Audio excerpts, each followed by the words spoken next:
Hello and welcome to the second of my videos on the child with special needs. Today I'm going to talk about two particular conditions with very long names. One's called aphantasia and the other one is called prosopagnosia, which I will explain to you very shortly. I've been trying to think of a way in and how to explain problems in the brain that affect our vision and perception of the world, or cerebral visual impairment, in a way that most of us would understand or at least find interesting, because long medical kind of explanations can be extremely boring, and that's the last thing I want this channel to be. I want it to be interesting, and I'd like you to kind of interact and ask questions and tell me what sort of things you'd like me to talk about. That would be great. But I was thinking of a way in, and then by chance it happened that I met up with one of my relatives just over a week ago that I haven't seen for many years, and it was in conversation with him that I discovered that he has a visual condition. And when I heard him say that, it definitely rang a bell with me, as you can imagine. And more interesting to note, that particular condition was something completely new to me, which just goes to show that there are many types of visual problems, and who's going to explain these to us? Many of them are very rare, or people don't even know they've got them, which was the case with my distant cousin. So I decided on this as a starting point today because I just found it interesting, and for no other reason really. The fact that his condition was new to me was a help, because I think the things that I'm talking about in this channel will be quite new to many people. The fact that his visual condition does not really affect his eyesight, or is not really linked to his eyesight, is also quite interesting. And we see with the brain, not with the eyes. You can see clearly and still have a cerebral visual impairment or a problem in your brain making sense of the world. I want you to close your eyes and imagine something. I want you to imagine in your mind's eye somebody close to you. It could be your mother, your father, a partner, someone you see and know very well. Alternatively, imagine your car, its colour, its shape. Or if you want, imagine the front of your house, or imagine all of those things as I'm talking. What's the colour of the front door? How many windows can you see? Can you see them? That's what I'm asking. Are their features clear? Are they easily recognisable? Are those people easily recognisable? Even as I'm talking to you, I have a picture in my mind of Angelina Jolie, because I was going to ask you to imagine her, and I can see her very clearly. She's her big wide smile. I can see it in my mind's eye. Now just suppose that when you closed your eyes and I asked you to imagine that person, all you saw was darkness, a complete blank, just blackness. And when I asked you to imagine your house, there was just blank, a blank dark blackness. You were unable to even say what colour the front door is. In fact, it was as if you have no mind's eye at all. You had no picture in your head. And that's exactly what I'm describing to you today. A condition called aphantasia, where you cannot visualize anything in your mind. You have no mental image.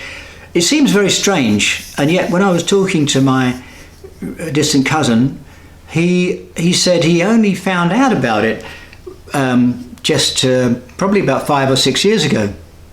He lived all his life without knowing he had this particular condition. I won't call it a disorder, I'll call it a condition, because it doesn't seem to affect him. It doesn't seem to have any adverse effect on his life. Even if I close my eyes, I can't remember what you look like. I mean, I can remember, okay, there's a man with a beard, a receding hairline and rather curly hair. I can't remember my daughter, I can't remember my mother or my father. I can't picture them. Now, I know them. If I look at You recognise them, yeah. The image is stored. It's a retrieval mechanism I don't have. Yeah. It's not face blindness, is it? It's not the same as No, face no, no, blindness. no. No, I know precisely. If I see your face, when I see you again, I shall know precisely who you are. So you'd be hopeless in an identity parade. Yeah. Well, no, I might not, yeah. because I can remember your face. I can't picture it. Doesn't mean to say I can't recall it. Somebody said to me, the only thing that you can imagine then is a black cat in a coal hole. And the answer is I can't even do that. How did you find out then? I read the article. I think it was first identified about 100 years ago by a couple of people actually. A man called Galton, who was some relative of Darwin, I think, and another guy, a neurologist, who was called the father of neurology, called Jean-Martin Charcot. And both of these people, they actually did some research on it, and they I think Charcot actually did a study of someone who had acquired this condition. He hadn't had it from birth, he had actually acquired it. So you can actually have this from birth, or you can acquire it through some brain injury or through some trauma to the brain. Now, the word aphantasia is spelt with a PH, and it was actually Aristotle's word for the mind's eye. He invented the word to describe the way the mind can visualize things. And if you add another Greek letter to it, A, which means not, or the absence of, it means the absence of the mind's eye, the absence of visualizing, and that's what it means. Now, my relative has this condition, and as I say, he discovered it recently. And as far as he's concerned, it's a condition. It's not a disorder. It doesn't disable him. It's inconvenient because sometimes he just cannot see. He just cannot see things in his mind that he wants to see. And it does affect him to a certain extent, but not in a disabling way. Now, another condition that I want to talk about today is called prosopagnosia. This is actually a disorder, and it is a real cerebral visual impairment. There are children, there are young people, there are adults who have this condition. Their eyesight may be fine, but they have this condition called prosopagnosia. What is this? Well, it's actually a word meaning unable to recognize a face. It's loosely called faceblindness. It means that whether your eyes are open or shut, you cannot recognize people by looking at their face. Years ago, I used to work in a special school, and the secretary there had been there for years, and I knew her really well. One day I was walking down a road near my office, and coming towards me was a lady that I slightly recognised, but I couldn't put my finger on who she was.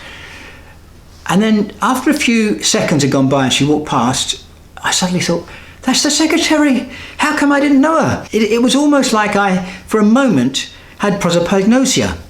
That for a moment, I just had face blindness. But actually, I did recognise her, so I don't have face blindness. But it took me, I had a delayed response. Now, I've always thought that's very interesting, and neurologically, or if you want to do with the brain, the faces are stored in one particular part of the brain. It's on the side, it's at the right temporal lobe, down below towards the back. That's where faces are stored. It's a particular region of the brain called the fusiform gyrus. A lovely word, isn't it? Fusiform gyrus, which is a word that actually I think describes its shape. And in the fusiform gyrus, so I'm told, there are cells for every single face you've ever seen. There are cells for each face. They'd done some tests using electrodes, and they were able to actually trigger the memory of a particular face by just activating a particular cell. in this area of the brain.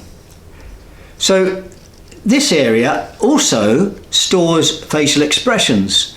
So people who have face blindness or prosopagnosia also have difficulty recognizing expressions. And you can imagine the disability or the difficulty that comes with not recognizing facial expressions. And both of these two conditions can be socially very disabling. Now there are a few people who you probably won't realize, but they actually have this condition. One of them is Stephen Fry, and another person is Brad Pitt. Very famous people, and yet you probably didn't realize that they had face blindness. And both of those describe how difficult it is for them and how they can easily be misunderstood, how it affects their relationships, how it makes it difficult for them to socialize with people. You can imagine the social implications of having prosopagnosia are staggering. And that's quite different from aphantasia. So two conditions, both of which can affect a child in a special school or a child in a mainstream school or a baby. And I want to say one thing too, that babies are hardwired to be interested in and look at a face.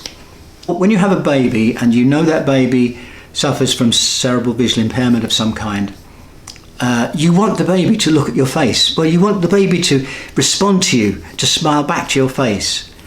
And if the baby's not doing that, then that should certainly alert you to a concern, a problem. There's something wrong. So if you want to try and improve your baby's ability to look at your face, you must increase the contrast on your face. And I suggested to this mother that she wears very strong makeup and that she stands with a background that contrasts with her, maybe stand against a white background, all white background, an uncluttered background. In other words, to help the baby to recognize her face and to see her face. So babies are hardwired to look at faces. There could be several reasons why that baby is not looking at your face or not smiling back or not responding to you.